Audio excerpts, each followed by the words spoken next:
You finally did it. After months, maybe years of saying, next month I'll start saving, you open your banking app and see something you've never seen before. 5 digits. $10,000. For a moment, it feels incredible. You screenshot it, maybe text a friend, maybe you just stare at it like you unlocked some secret life achievement, because saving your first 10K feels like reaching a financial mountaintop. But then something strange starts happening. Suddenly, your car needs repairs, your rent goes up, your phone breaks, your insurance premium mysteriously adjusts, and before you even realize it, your 10K safety net starts shrinking. Fast. It almost feels like the moment you finally got ahead, life raised the difficulty level. And here's the strange part. The rules that helped you reach 10K are often the exact rules that keep people stuck right there. Not broke, but never truly financially free either. There's a hidden rule about money most people don't learn until it's too late, and once you understand it, you'll never look at your savings the same way again. Most people believe saving money works like climbing a ladder. You earn more, you save more, your life gets easier. Simple, except real life doesn't behave like a ladder. It behaves more like a treadmill. You run, you sweat, you make progress, but somehow you're still in the same place. A huge reason for that is something called lifestyle inflation, and it happens to almost everyone.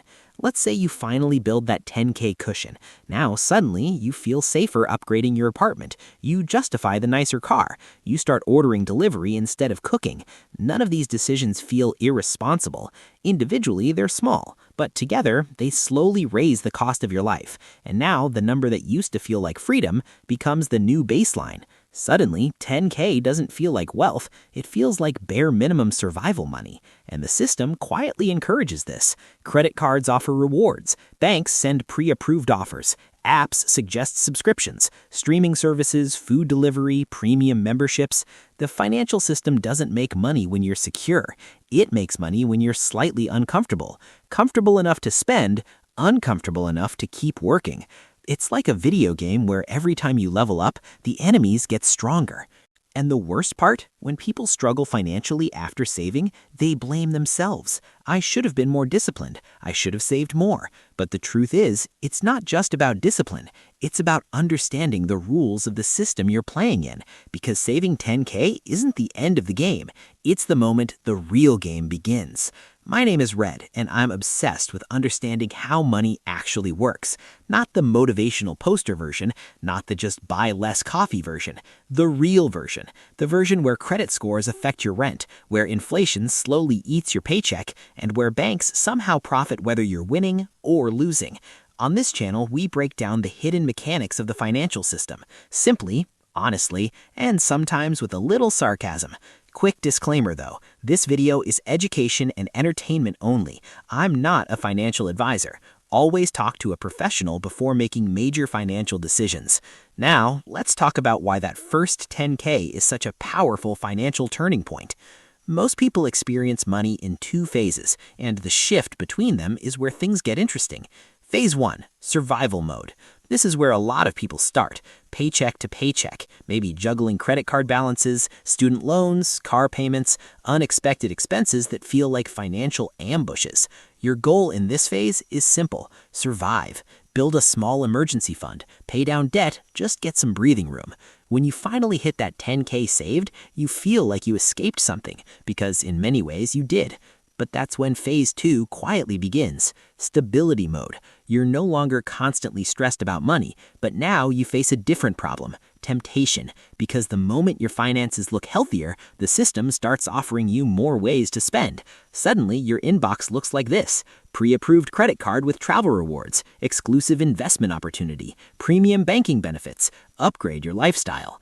The financial system sees your 10K as a signal, not that you should relax, but that you're ready to be sold to, which you have to admit is generically funny. And psychologically, this is exhausting because money decisions never stop. Should I invest? Should I upgrade my car? Should I move to a nicer place? Should I treat myself? Decision fatigue creeps in, and when people get mentally tired, they make emotional choices, which often leads to the biggest trap of stability mode: Reward spending. You worked hard, you saved responsibly, you feel like you deserve something, and you probably do. But when every reward becomes a permanent lifestyle upgrade, your expenses rise to match your income, which means your financial life starts hovering around the same level, year after year. That's why so many middle-class households feel like they're doing everything right, and still not getting ahead. Let's break this down with simple math. Imagine two scenarios. You save $500 a month. In the first scenario, you leave it in a savings account earning almost nothing. After 20 years, you'll have about $120,000. Not bad. But now imagine the same $500 invested consistently in the stock market with an average return around 7%. After 20 years, that's closer to $260,000. More than double. This is the power of compound growth. Your money starts earning money, which then earns more money. But here's where the 10K rule becomes important. That first 10K creates the foundation. It's your emergency buffer. It protects you from pulling money out of investments when life throws surprises at you. Without that buffer, most people panic sell or go back into debt. And according to surveys from the Federal Reserve, a large percentage of Americans still struggle to cover a $400 emergency. So reaching 10K isn't just a number, it's a stability threshold. But what you do after reaching that number determines your financial future. Let's look at two people. Both hit the exact same milestone, 10K saved. Meet Alex. Alex worked hard to reach this point. Years of budgeting, cutting expenses, grinding through work. When Alex finally hits 10K, it feels like freedom.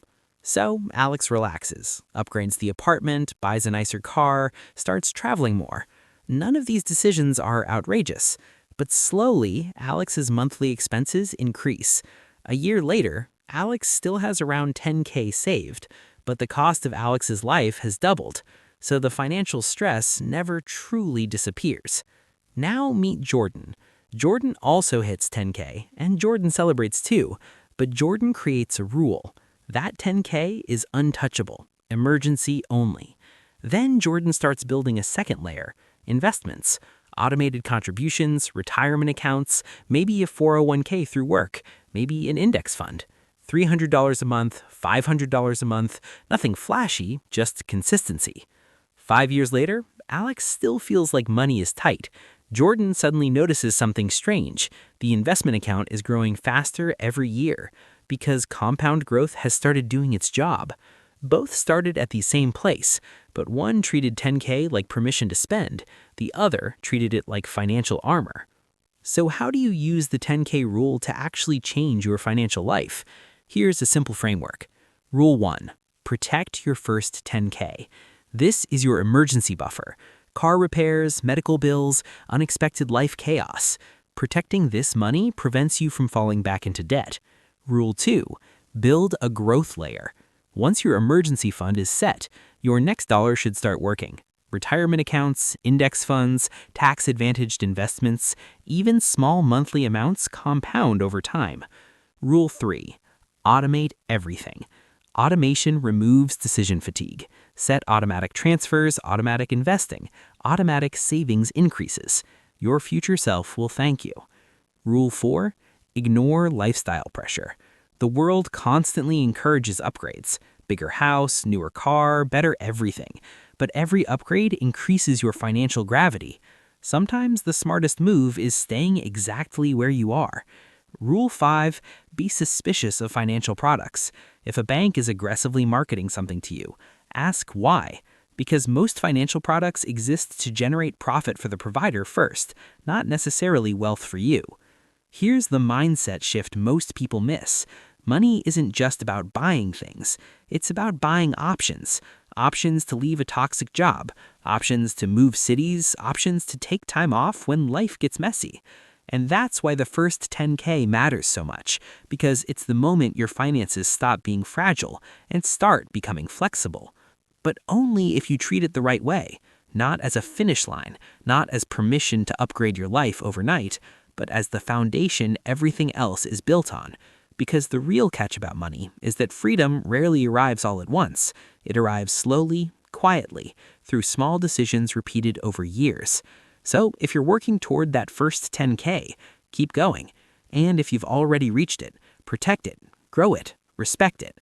Because your first 10K isn't the finish line, it's the floor.